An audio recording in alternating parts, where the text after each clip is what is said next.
Hello YouTube. This video is an upload in response to a question that I received from a viewer of one of my videos. He wanted to do a collaboration video where he asked me questions and I answer them. So he sent me a list of questions he wants me to answer.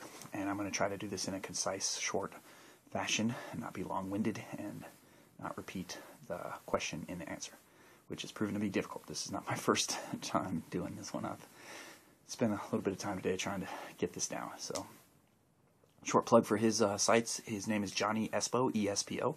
He has his own YouTube channel that's pretty funny, and he has a YouTube channel called Body Mod 101, which is really good. I highly recommend that you check it out.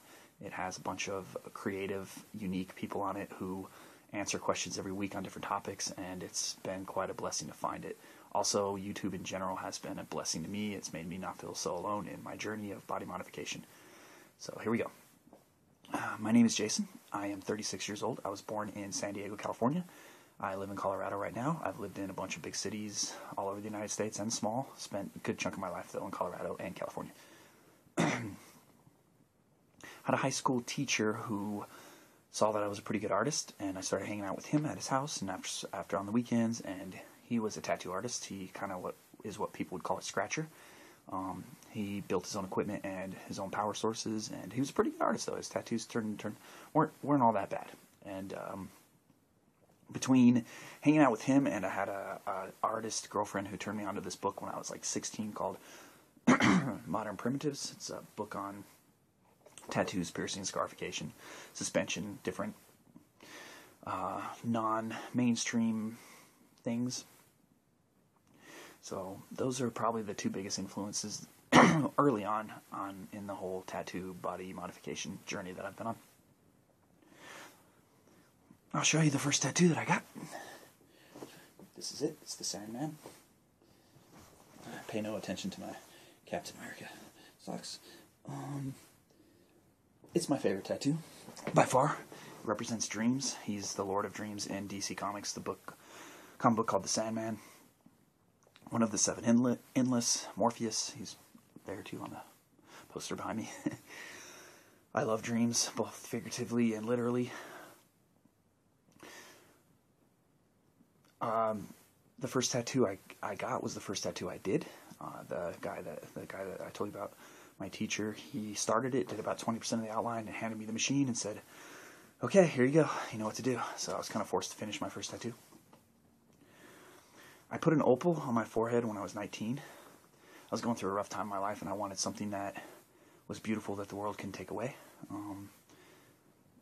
A lot of characters that I've loved and liked in fantasy and comic books had facial decorations. Lobo, Zartan from G.I. Joe. When I was a young kid, I read a group of books called You Too Can Be an Intergalactic Spy, and it had this one monkish character that had a gem on his forehead, and he was bald, and I thought he was kind of neat looking. I love the way, before I even had facial tattoos, I love the way people with facial tattoos and piercings and large gauge jewelry, just the way they look to me. It's primitive, it's beautiful, it's bold and courageous, and I still to this day, that's why I modify my face, is my appreciation of the boldness of the statement. The body is a temple. I choose to decorate it.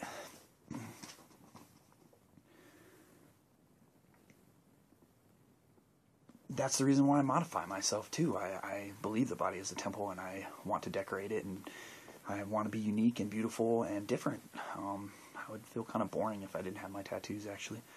I just think they're a big part of my life. They're things I've been into, things I've gone through. They're just me now. I will probably continue to get body modification to the day I die. I don't plan out my pieces. I mean, I would like to get more dragons and more lip piercings. I take out all my piercings on days I do Kung Fu. I have Kung Fu class tonight, so I can still instantly have about 9 to 10 facial piercings, because all my gauges, all the stuff I stretched out really big at one time, including my tongue. I can slip a 10/8 gauge through my tongue anytime I want a piercing. I just don't wear my jewelry as much because of Kung Fu class. It's kind of hurts when you get hit in the ear with a bunch of metal in it, so that's why I don't wear as much jewelry as I used to. And I plan on tattooing probably a good chunk of my body. As the longer I live, the more tattoos I'll get. I get about an hour to 2 every month. Right now I'm getting my largest piece ever on my back. It's a D&D Red Dragon, probably my favorite piece right now. I'm always love the piece I'm getting worked on because it's exciting to see the whole process. My idols,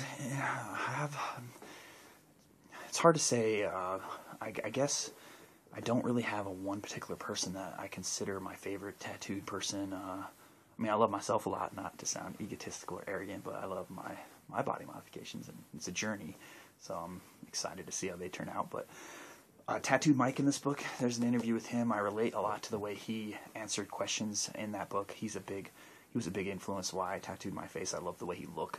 So I guess you could say he's one of my idols. He's old school. I don't think he's alive anymore. Rest in peace.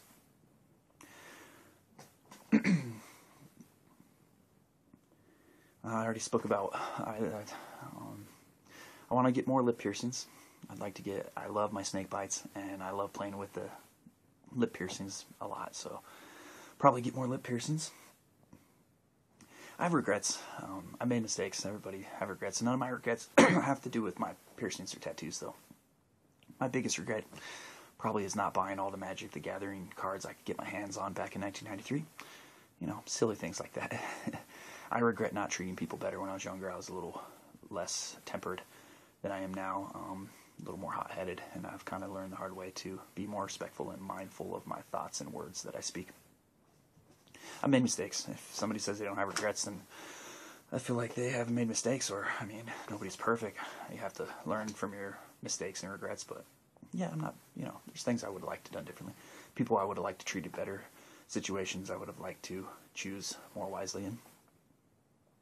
I work with my father right now. I paint houses. I do painting, tarot reading. I do a bunch of different things. I write poetry. I'm working on getting some of my larger art made into prints to sell. I make things. I make jewelry. I go to the swap meet a couple times a year with different things I make, t-shirts. I do a lot of different things to make money. Whatever I can sometimes. I'm forced to be a little bit more creative than most people in coming up with money. Interest and hobbies are so varied and many, it's hard for me to go over them in a short time. I like role-playing games. I like comics. I like fantasy. I love to read. I read a lot. I love to draw. I love to paint.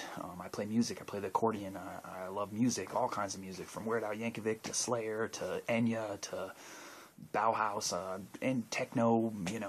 I love all kinds of stuff. I do kung fu. I do weightlifting. I practice sword fighting with a friend of mine.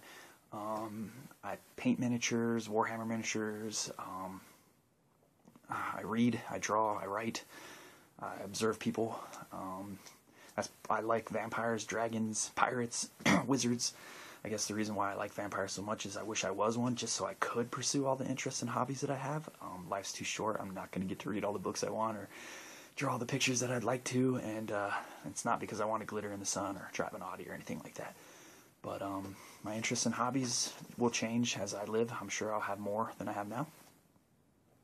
Public reactions I've encountered have varied from positive to negative. I've had old people tell me I'm going to hell, and I've had people come up and touch me and say, "Oh, your parents must be so sad." And I guess it's kind of half and half, negative and positive. I kind of put my shields up now because I've had facial tattoos for so long that I don't let myself be affected by the reactions that I get, because people do stare a lot. Some people, I've had a lot of people, I've gotten interesting reactions. I'll put it that way.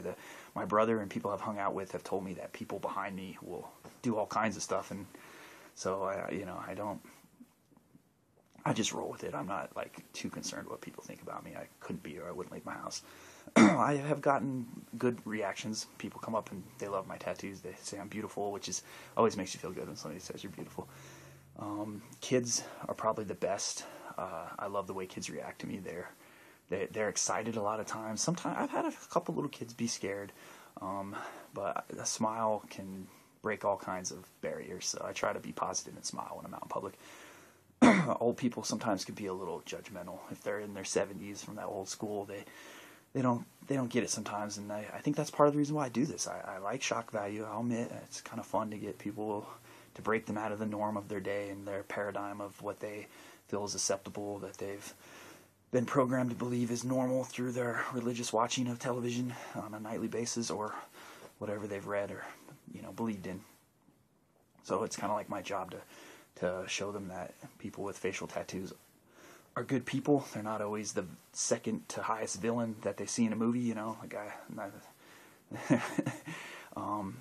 so that's the best reaction I ever got was from a kid in Walmart. I have to say it was the best.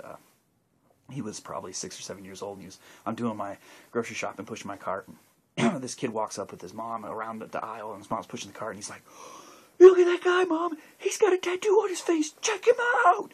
He just jumped up and down and was so excited, and his mom's like, "Oh yeah, I see it. It's okay, it's okay." And then every time I go down another aisle, his mom would catch up to me, and the kid would do the same thing for 4 aisles in a row. He's like, "Mom, there he is again!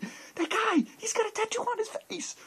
So, I don't know. I'll never forget that kid. He was great. He made my day. Kids are the best because they're so honest in their reaction.